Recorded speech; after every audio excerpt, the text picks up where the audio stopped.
सोनीपत में कांग्रेस पार्टी द्वारा आयोजित धन्यवादी सम्मेलन में पूर्व मुख्यमंत्री भूपेंद्र हुड्डा और पार्टी प्रदेश अध्यक्ष उदय भान विशेष रूप से पहुंचे। खचाखच भरे सभागार में आयोजित सम्मेलन में पहुंचने पर नवनिर्वाचित सांसद सतपाल ब्रह्मचारी ने उनका गुलदस्ता भेंट कर स्वागत किया। इस दौरान भूपेंद्र हुड्डा और प्रदेश अध्यक्ष उदय भान द्वारा पार्टी में शामिल हुई सीमा जैन को पटका पहनाकर स्वागत किया। सम्मेलन के उपरांत पूर्व मुख्यमंत्री भूपेंद्र हुड्डा और प्रदेश अध्यक्ष उदय भान ने पत्रकारों के सवालों का जवाब देते हुए किरण चौधरी और श्रुति चौधरी के पार्टी छोड़ने, नीट पेपर में हुई धांधली, फ्लोर टेस्ट से पीछे हटने, कुमारी शैलजा के सीएम पद के लिए दावेदारी करने और राज्यसभा चुनाव से पीछे हटने जैसे सवालों का खुलकर जवाब दिया। देखिए, हरियाणा का जहाँ तक सवाल है, जो लोकसभा के चुनाव हुए हैं उसके नतीजे हैं, जो वो लोगों ने साफ संकेत दे दिया है कि आने वाले विधानसभा में छत्तीस बरादरी जो है कांग्रेस की सरकार बनाएंगे। तैयार है और लोगों ने मन बनाया हुआ है। पेपर लीक की बड़े मामले सामने आ रहे हैं। आपके नीट का आ रहा है, नेट का आ रहा है, ये सीईटी का होता है, कितने पेपर लीक हो चुके, ये जो है ना, और जो कॉपी पेस्ट हो रहे हैं सवाल जो है, ये एक किस्म से युवाओं के साथ धोखा है। दरअसल क्या कारण रहे कि कांग्रेस फ्लोर टेस्ट से पीछे हटी? फ्लोर टेस्ट नहीं, हमें कहा के विधानसभा भंग करने की बात। हाँ, यस। क्योंकि ये जो है हॉर्स ट्रेडिंग ना हो, जिससे प्रदेश बदनाम ना हो। जो हॉर्स ट्रेडिंग शुरू कर दी, कभी तो कहते हैं फलानी पार्टी के हमारे साथ आएंगे, ये हॉर्स ट्रेडिंग होती है। 3 महीने है, इससे अच्छा है लोगों को जनमत ले और जिसको लोग चाहे बना दे सकता है। राज्यसभा के लिए भी पीछे राज्यसभा के लिए भी चुनाव लड़ने से पीछे हटी है।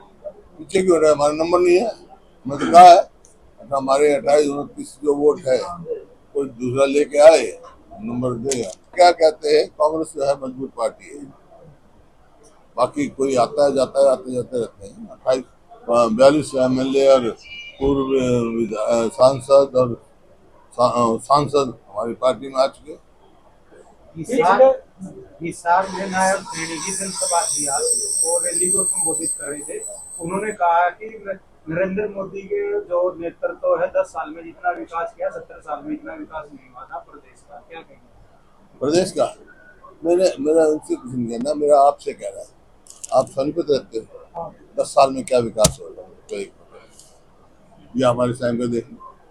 आपका ये कहना है अभी मैं आपसे सवाल, आप मेरे से सवाल पूछे, मैं जवाब दे रहा हूँ। एक मैं सवाल पूछा, उसका जवाब नहीं दे रहे आप। मेरी भी सवाल का जवाब दो ना। कोई 10 साल में कोई प्रोजेक्ट बना हो, कोई बड़ी यूनिवर्सिटी आई हो, कोई ऐसा चीज हो जो हमारे में थी, कोई रेलवे लाइन आई, इनको एक बता दो आप। सारे हरियाणा का यही हाल। पिछले विधानसभा चुनाव में 75 पार का नारा था भाजपा का, और अब कांग्रेस 70 पार का नारा दे रही है। क्या लगता है? उन्होंने कहा भारी बहुमत से कांग्रेस की सरकार आएगी। 5 सीटें आने के बाद बड़ा ओवर कॉन्फिडेंस में है कांग्रेस, तो चुनाव तक ये कॉन्फिडेंस कैसे कायम रखेंगे? लोग हैं साथ हमारे, और उसके साथ है लोग मना चुके हैं। छत्तीस बरादरी कार्यकर्ताओं को क्या दिशा निर्देश है? विधानसभा चुनाव और नजदीक अध्यक्ष जी देंगे। कार्यकर्ताओं को प्रदेश अध्यक्ष जी क्या दिशा निर्देश है, क्योंकि अब विधानसभा चुनाव की तैयारियां पूर्ण हो रही है? कार्यकर्ताओं को पूरी तरह से हमने सचेत किया है। 3 महीने 4 महीने का टाइम है, उसमें घर नहीं बैठना है। सारे जो मुद्दे हैं, जो जमीनी मुद्दे हैं, वो घर घर तक पहुंचाने हैं। अभी हमारे 14 संकल्प है, वो भी पहुंचाने हैं और लोगों को ये बताना है, अवगत भी कराना, लोगों को पता भी कि क्या हालत इस जिनके आप ये बात कर रहे हो कि खट्टर जी ने कितना काम किया है। 1 इंच कोई मेट्रो कोई इन्होंने कोई बनाई नहीं, एक कोई नई कोई रेल की लाइन नहीं बनाई, कोई नया कोई बिजली का कोई कारखाना नहीं लगाया, कोई बड़ी कोई यूनिवर्सिटी कोई अंतर्राष्ट्रीय स्तर की कोई ऐसा कोई काम नहीं किया। और प्रदेश का कर्जा 70,000 करोड़ से बढ़ा करके 4.5 लाख करोड़ पर पहुंचा दिया। तो ये पूरी अर्थव्यवस्था पूरी तरह से ठप होकर के रह गई। घोटाले पर घोटाले हुए, चाहे वो माइनिंग का घोटाला है, चाहे शराब घोटाला है, रजिस्ट्री घोटाला है, नशे में पूरा इस प्रदेश को झोंक दिया। यहाँ से पलायन बहुत तेजी से चल रहा है। क्या यहाँ पर महिला पहलवानों के साथ हमारा हुआ, हरियाणा की बेटियों के के साथ में, किस तरह से किसानों के साथ में जो बर्ताव हुआ, ये सारी चीजें लेकर के जनता के बीच में जाने, घर घर कांग्रेस के माध्यम से हमने मुद्दे पहुंचाए थे, उसी को आगे हमें बढ़ाना है। और हमारे तो सीधा है कि भाई लोगों के बीच में जा करके इस सरकार की जो विफलता है वो हमें पूरी तरह से, संविधान बदलने अग्निवीर का बहुत क्या मुद्दा रहेगा कि जैसे फैमिली आईडी है, पीपीडी है, उससे परेशान है, तो हम कह चुके हैं उनको जो पोर्टल की जो जनहित में नहीं है उनको हम चलता करें।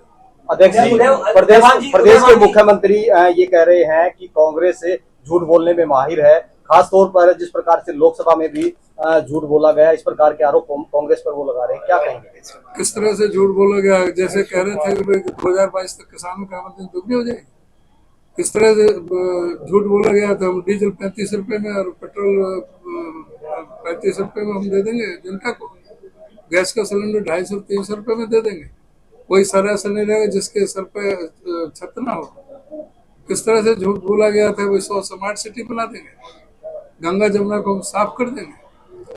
और यहाँ पर किस तरह से झूठ बोला गया कि 50,000 नौकरी देंगे, कौशल विकास रोजगार निगम दे दिया, जिसमें ना कोई मेरिट है ना कोई रिजर्वेशन है, जो चाहे उसमें पर्ची खर्ची चल रही है।